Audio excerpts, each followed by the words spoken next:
Hi, I'm Felicity. My 11-year-old son, Max, was diagnosed with type 1 diabetes when he was 7, and managing his condition has become second nature to our family. Well, most of our family. Mom, where's Grandpa Gerald taking my pump? Max asked, his voice thin with confusion as we sat on the deck of my in-laws' lake house. I looked up from my book to see my father-in-law walking toward the dock, Max's insulin pump in hand. Gerald, what are you doing with that? I called out, rising quickly from my chair. My husband Daniel was inside helping his mother prepare lunch, oblivious to what was happening. Gerald turned, his face set in that self-satisfied expression I'd grown to dread. Teaching the boy to stop using this nonsense as a crutch? My generation didn't have these fancy gadgets, and we turned out fine. That's Max's insulin pump. He needs it, I said, trying to keep my voice calm as I approached. Max followed closely behind me, anxiety clear on his small face. Gerald scoffed. Daniel was never sick as a child. This is all in his head. Or worse, something you've convinced him he needs. Gerald, this isn't a game. Give it back right now, I demanded, extending my hand. You've babied him enough, Gerald said. Then, with deliberate slowness that still haunts me, he tossed the $8,000 medical device into the lake. No, Max cried out, rushing to the edge of the dock. Grandpa, I need that! It's not fake! Max's voice cracked as he stared at the ripples where his pump had disappeared. Swimming after it might do you some good, Gerald said with a dismissive wave. Bit of exercise instead of all this medical drama. I pulled out my phone with shaking hands. Daniel, get out here now! What's wrong? Daniel appeared on the deck, wiping his hands on a kitchen towel. Your father just threw Max's insulin pump into the lake. He said Max's condition is made up. Daniel's face drained of color. Dad, tell me that's not true. Gerald crossed his arms. The boy's fine. You all coddle him too much. He has type 1 diabetes, Daniel shouted, his voice echoing across the water. It's an autoimmune disease. His pancreas doesn't produce insulin. Back in my day, Gerald began. Back in your day, kids with type 1 died, Dad, Daniel interrupted, putting his arm around Max, who was now crying quietly. We need to go, I said, gathering our things. Max needs his backup pump from home. This isn't safe. As we rushed to leave, Daniel's mother, Evelyn, appeared. What's happening? Why is everyone shouting? Ask your husband, I snapped. He just threw Max's insulin pump into the lake and called his medical condition fake. Evelyn gasped. Gerald, you didn't. They're overreacting, Gerald insisted. The boy's fine. He won't be fine in a few hours when his blood sugar spikes to dangerous levels, I said, helping Max to the car.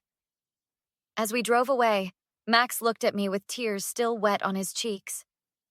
Why doesn't Grandpa believe I'm really sick? I gripped the steering wheel tighter. Some people refuse to understand what they can't see, sweetie. He called me a liar, Max said quietly. Daniel reached back to squeeze his son's knee. You're not a liar, Max, and what Grandpa did was dangerous and wrong. So what are we going to do about it? Max asked. I caught Daniel's eye, seeing my own rage reflected there. Something that ensures he never does anything like this again, I promised. He did what? Sarah, my sister and a registered nurse, nearly dropped her coffee cup when I told her what had happened the next day. Threw it right into the lake, I confirmed, watching Max play video games in the living room, his replacement pump securely attached. Called it a crutch, said Max's condition was made up. That's not just ignorant, Felicity. It's criminal, Sarah said, her medical training evident in her assessment. That's endangerment of a child with a life-threatening condition. I know, I nodded, lowering my voice. Daniel's devastated. He's barely spoken since it happened. What does Evelyn say? Sarah asked. She called this morning, apologizing profusely, said Gerald refuses to admit he did anything wrong. Of course he doesn't. Sarah rolled her eyes. Has he always been this controlling? Always, Daniel said, entering the kitchen. But this crosses every line. Have you talked to him since yesterday? I asked. Daniel nodded grimly. He called me weak for buying into medical nonsense. Said his father would have toughened me up instead of letting me baby Max. That's ridiculous, Sarah said. Type 1 diabetes isn't something you outgrow or overcome through toughness. It's a permanent autoimmune condition. I think we should talk to Dr. Patel, I suggested. Document what happened medically. And legally, Daniel added with unusual firmness. This wasn't just mean, it was dangerous. You'd pursue legal action against your own father? Sarah asked, surprised. After what he did to my son, Daniel's voice caught. Absolutely. Later that afternoon, we met with Dr. Patel in his office. So Max went without his pump for about 3 hours? Dr. Patel confirmed, making notes. Yes, I nodded. His blood sugar was 278 by the time we got home to the backup. And your father-in-law deliberately destroyed medical equipment? Dr. Patel looked up from his tablet. Threw it into a lake, claiming Max didn't really need it, Daniel said, his jaw tight. Dr. Patel shook his head. I can document this as medical endangerment. The interruption of insulin delivery in type 1 diabetes can lead to diabetic ketoacidosis, which can be fatal if left untreated. What would you recommend we do? I asked. First, I'll document everything in Max's medical record, Dr. Patel said. Second, I'd suggest speaking with a family law attorney. This isn't just about the destroyed property, it's about Max's safety. Gerald thinks we can just brush this under the rug, I said. He called this morning asking when we're bringing Max for their usual weekend visit. As Max's doctor, I would advise against unsupervised contact with someone who doesn't recognize the seriousness of his condition, Dr. Patel said firmly. As we left the doctor's office, I received a text from Evelyn. Gerald says this is all being blown out of proportion. He wants to talk to you both. What do you want to do? Daniel asked, reading the message over my shoulder. I think it's time we had a very direct conversation with your father, I replied. With witnesses present? I don't understand why you've brought a lawyer to a family discussion, Gerald huffed, glaring at Maria Gonzalez, the family attorney we'd consulted. We sat in Evelyn and Gerald's living room 2 days later. Daniel's sister Kate had also joined us, along with Sarah. We're here because you endangered our son's life, I said evenly. And you need to understand the seriousness of your actions. Endangered? Gerald scoffed. The boy was fine. This is ridiculous. Mr. Carson, Maria interjected, destroying a minor's prescribed medical device is considered child endangerment under state law. I didn't destroy anything, Gerald protested. I was making a point. By throwing his insulin pump into a lake? Daniel asked incredulously. You never needed any special devices growing up, Gerald countered.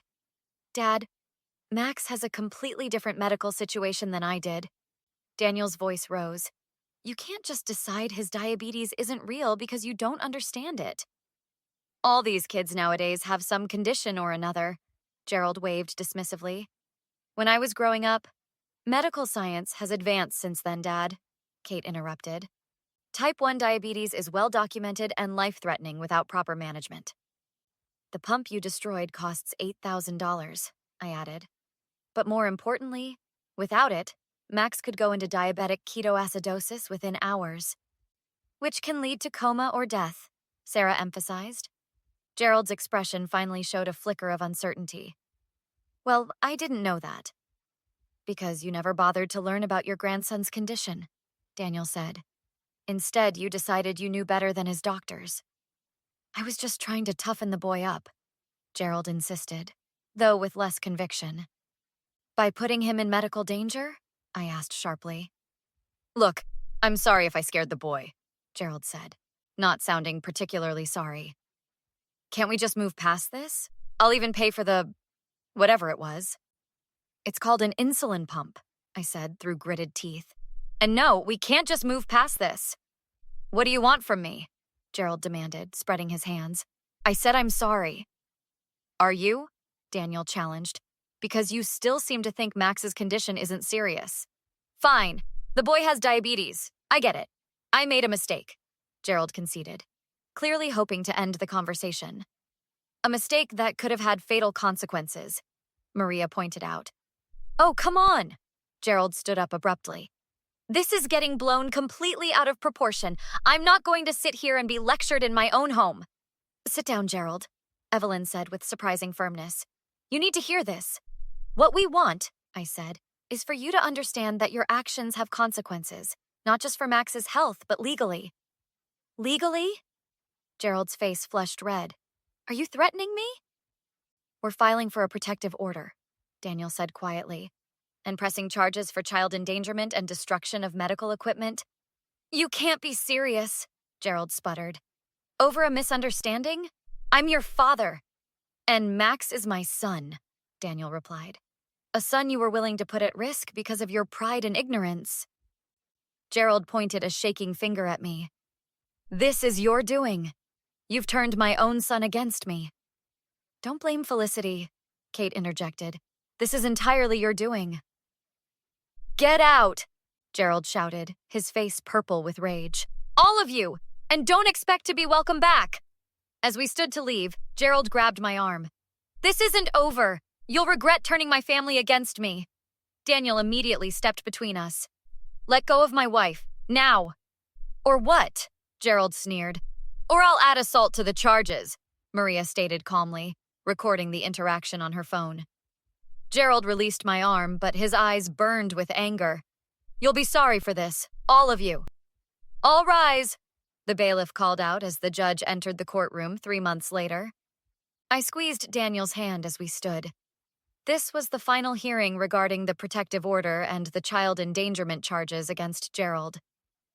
How are you holding up? Daniel whispered as we sat back down. Nervous, but ready for this to be over, I replied.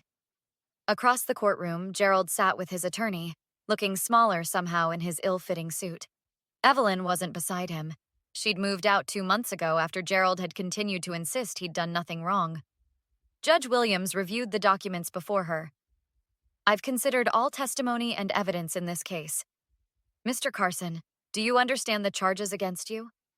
Yes, Your Honor, Gerald replied stiffly. And do you understand that your actions put your grandson at serious medical risk? My attorney has explained the medical aspects, Gerald said reluctantly. I should hope so, Judge Williams said, because the evidence is quite clear. You deliberately destroyed vital medical equipment while making statements dismissing your grandson's documented medical condition. The judge continued. Based on the testimony of the minor's physician, this action could have resulted in diabetic ketoacidosis, a potentially fatal complication.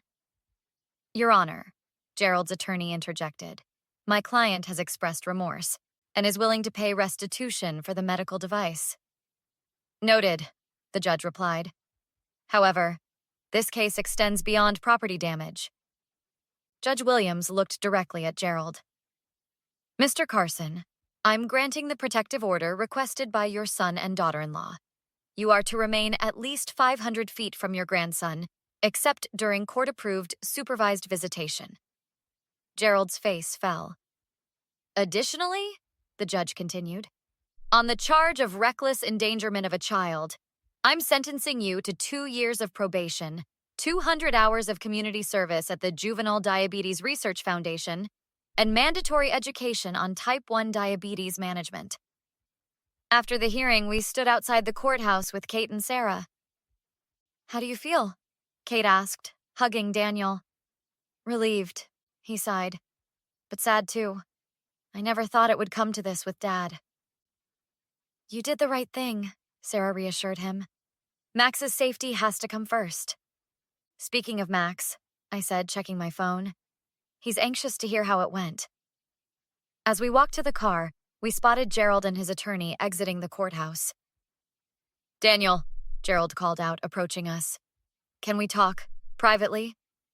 Daniel hesitated, then nodded. Go ahead, Felicity. I'll catch up. I walked a short distance away with Kate and Sarah, but kept them in view. After a few minutes, Daniel rejoined us, his expression unreadable. What did he say? I asked. He wanted to apologize, Daniel replied.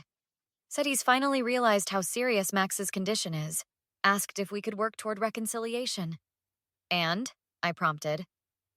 I told him that trust, once broken, isn't easily repaired, Daniel said. That maybe someday we could reconsider. But right now, Max's well-being comes first. How did he take it? Kate asked. Not well, Daniel admitted. He said I was choosing you over my own father. What did you say to that? Sarah asked. I told him I was choosing my son's safety over his pride, Daniel replied. And that until he truly understands what he did wrong, nothing will change. That evening, as Max finished his dinner, he looked up at us. Is Grandpa Gerald going to jail? No, honey, I explained. But he has to stay away from us for a while, and he has to learn about diabetes so he understands why your pump is so important. Do you think he'll ever understand? Max asked. Daniel and I exchanged glances. I don't know, buddy, Daniel said honestly. Some people find it very hard to admit when they're wrong. I'm proud of you both, Max said suddenly. For standing up to Grandpa? I blinked back tears. We'll always stand up for you, Max. Always, Daniel agreed, reaching across the table to hold both our hands. Later, after Max went to bed, Daniel and I sat on the porch swing. Do you think your father will ever truly understand what he did? I asked. I doubt it, Daniel sighed. His pride won't let him admit he was completely wrong. I'm sorry it came to this, I said, leaning against his shoulder. Don't be, Daniel replied firmly. You protected our son when my father wouldn't. That's what matters. As we sat there in the quiet evening, I realized something important. Sometimes the greatest act of love isn't forgiveness. It's having the courage to draw a line and say, no more.